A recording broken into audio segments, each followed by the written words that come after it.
The rain had been falling since morning, the kind that soaked into silence and made the whole world feel heavier than usual. I didn't expect anyone that evening. My parents were out of town for a few days, leaving me alone in our quiet suburban home, a place that suddenly felt far too empty.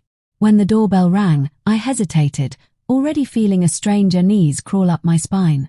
When I opened the door, I saw him standing there. Mark. My dad's longtime friend. His hair was damp from the rain, a few strands clinging to his forehead, his expression tense yet familiar. He offered a polite, almost forced smile. "Hey, Lily," he said. "I'm sorry to bother you like this. Your dad asked me to drop off some documents.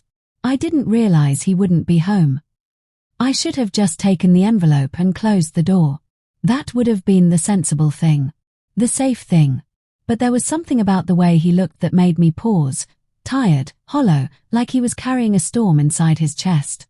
"It's fine," I said, stepping back slightly. "You can come in. It's raining hard." That was the moment everything began to change. Inside, the house felt different with him there. His presence carried a weight I'd never noticed before. I offered him coffee, and he nodded silently, seating himself on the couch like someone who belonged there yet somehow didn't. The space between us felt crowded with unspoken thoughts. "You've grown up a lot," he said suddenly, his voice gentle but careful. "Last time I really saw you, you were still heading off to college." "Time does that," I smiled faintly, though my heartbeat felt strangely uneven. Silence followed, stretching longer than comfort allowed. That's when he sighed deeply and looked away. "Life isn't always what people think it is," he muttered. I glanced at him, confused. "What do you mean?" He hesitated, as if debating whether he should speak or remain quiet. Something inside him finally gave way. "I shouldn't even say this, but things haven't been good at home. Not for a long time." I wasn't sure how to respond. I barely knew this version of Mark, the vulnerable one, the one with cracks in his voice. He wasn't the confident man I remembered from family dinners and backyard barbecues.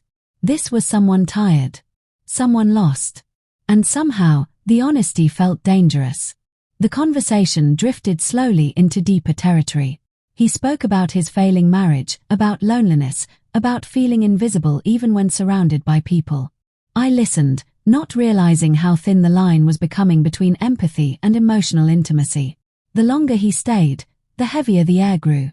I started noticing things I never had before, the way his jaw tightened when he spoke, the exhaustion behind his eyes, the sadness he tried so hard to hide. And then there was the way he looked at me. Not like a child. Not like just someone's daughter. It made me uncomfortable. And yet, I didn't tell him to leave. That scared me most. "There's something calming about you," he said softly. "Your energy. It's peaceful." I swallowed. "You shouldn't say things like that." "You're right," he admitted quickly. "I'm sorry. I guess I'm just not thinking clearly." But the damage had already been done. A line had been drawn, and we both knew it.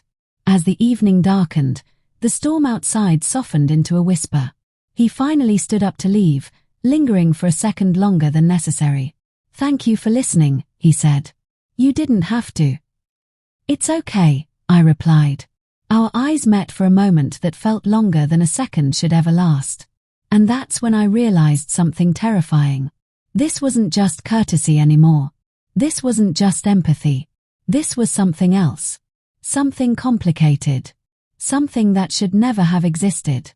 After he left, I couldn't shake the feeling. I replayed every word, every glance, every silence. I told myself it was nothing. Just a misunderstood emotional moment. But deep down, I knew I was lying. Days passed, yet his presence clung to my thoughts like a shadow refusing to move. Then my phone buzzed. A message. "I hope I didn't make things awkward the other night. I just wanted to say thank you again." I stared at the screen for a long moment. And then, I replied. That single response opened a door that should have remained locked forever. Our conversations became frequent. Too frequent. Friendly at first, then personal, then emotional. We spoke about dreams, regrets, the emptiness both of us carried silently. It felt like two broken souls finding comfort in the wrong place at the wrong time. Deep inside, I knew it was dangerous. But my heart didn't care. The real shock came the night he confessed something I never expected. "There's someone else involved in this mess," he wrote. "And I hate myself for it." My stomach tightened. "What do you mean?" "I've already made mistakes that I can't undo. And now I'm afraid I'm making another one with you." The words hit me like ice. That's when I finally understood. This wasn't just emotional confusion. It was infidelity. It was betrayal. It was chaos disguised as comfort. And the worst part, some part of me still cared. The moment I read his words, my entire body went cold. "I've already made mistakes that I can't undo." I stared at the message, my thumb hovering above the screen, unsure whether to respond or pretend it never existed. My mind raced through 1,000 warnings, 1,000 reasons to walk away, but my heart, reckless and confused, wanted answers. "What kind of mistakes, Mark?" I finally typed. "You're scaring me." The reply came slower this time. "My wife doesn't know everything. I've been emotionally distant for years, and I've done things I regret. I never meant for you to become part of that mess. You deserve better than my chaos." My chest tightened. I felt like I was standing at the edge of a cliff, staring down at something I knew would destroy me if I stepped any closer. "Then why are you still texting me?" I asked. A long pause followed. "Because you feel like the only honest thing left in my life." Those words felt like a betrayal and a confession wrapped into one. I should have blocked him. I should have ended it right there. But instead, I allowed the conversation to continue, drawn in by the emotional gravity between us, like a moth to a flame it knew would burn. Days turned into weeks, and the line between wrong and comfort became disturbingly blurred. We never crossed physical boundaries, but emotionally, the connection was dangerously deep. Too deep. Every message carried weight. Every late-night conversation felt like stolen time. And every time I tried to pull away, he apologized, promising distance, promising clarity, yet somehow always returning. Until the night everything finally collapsed. It was past midnight when my phone rang. His name lit up the screen. I hesitated, but answered.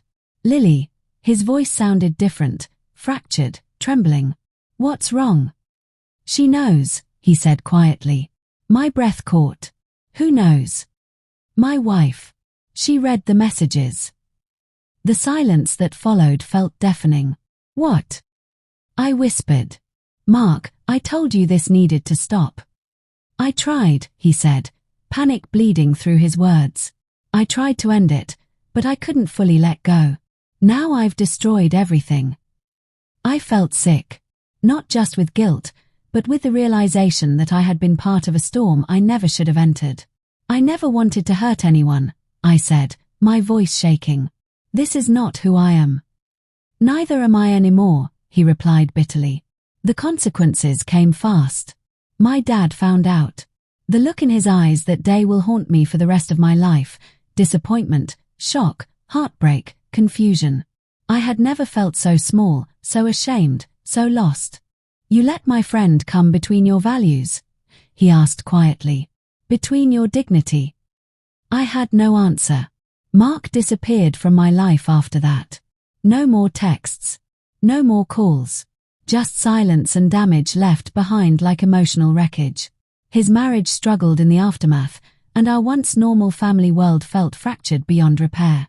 And yet, the real shock wasn't what he did. The real shock was what the situation revealed about me.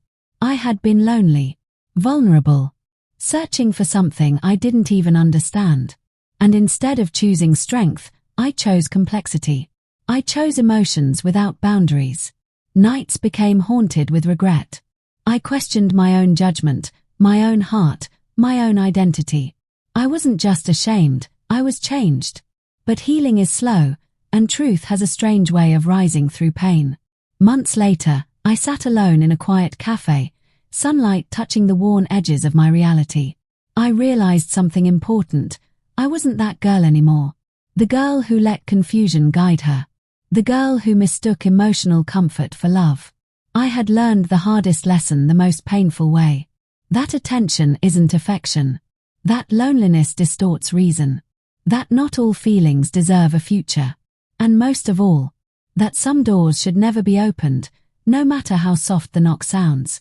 The story shocked me not because of what happened between us, but because of how easily one moment of empathy can spiral into emotional wreckage when boundaries disappear. I didn't lose just his presence. I lost innocence, trust, certainty. But I gained something too. Strength, clarity, and a new understanding of who I never wanted to become again.